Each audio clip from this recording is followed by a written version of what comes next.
In this video, I'm going to talk about the American and Canadian sound called a tap.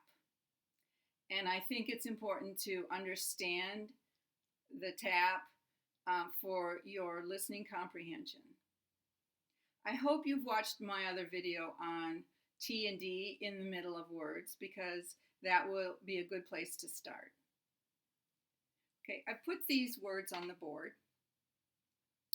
They all have a T or a D in the middle of the word. And they all have different sounds at the beginning of the word. I'm going to start here by putting this over the first sound. You can see there are a lot of spellings here. Some with a T, some with a D in the middle. But the endings of all these words sound exactly the same. They sound like eater, eater, beater, heater, leader, leader, meter, neater, Peter, reader, cedar, teeter, cheater, sweeter. Why are there sometimes a T and sometimes a D? Well, really what we have here are three sounds. We have a T, we have a D, and we have a tap.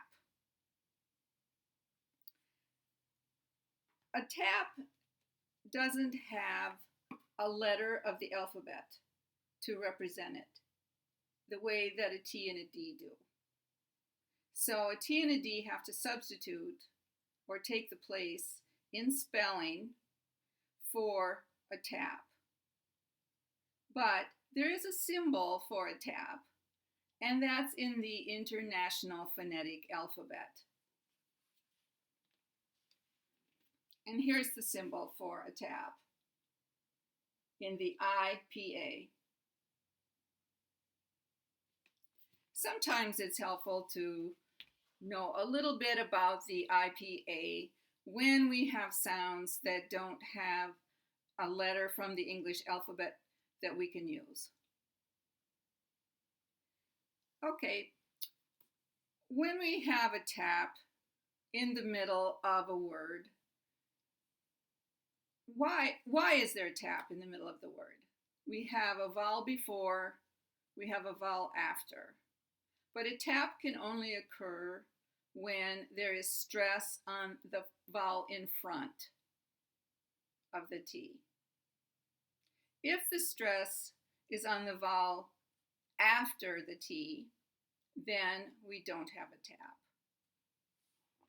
Here's an example of 5 words that do not have a tap because you can see that the accent mark is on the vowel following the T. In this case, we pronounce a T, not a tap. Hotel, deter, protect, detect, retain. I think you can hear there's stress on the second syllable, not on the first. And we pronounce the T.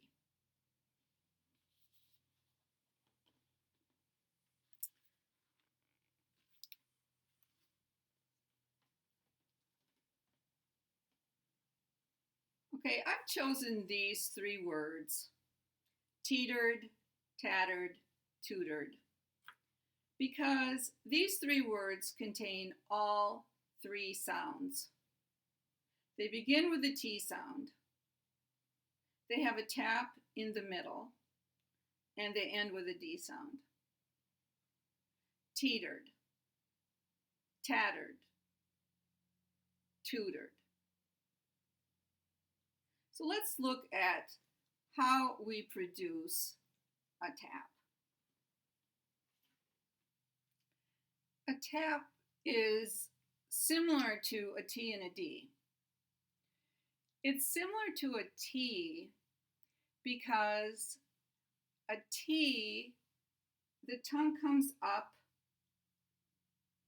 it touches this area called the alveolar ridge behind your teeth, and then the tongue goes back. That's the same with a D, except that a D is voiced. And a tap is also voiced. A tap has a vowel before it and a vowel after it. And all vowels are voiced. So the tap is also voiced. And that's why it sounds like a D. But it is not a D. Now, a T and a D are stops. That means that air is stopped here, and then it's released out the mouth. But that's not true for a tap. The tap does not release the air. The tap is very, very short. There is no time to release air. So it's more just a movement of the tongue coming up and tapping or hitting the alveolar ridge right here. Thank you for watching this video. I hope you'll watch my others.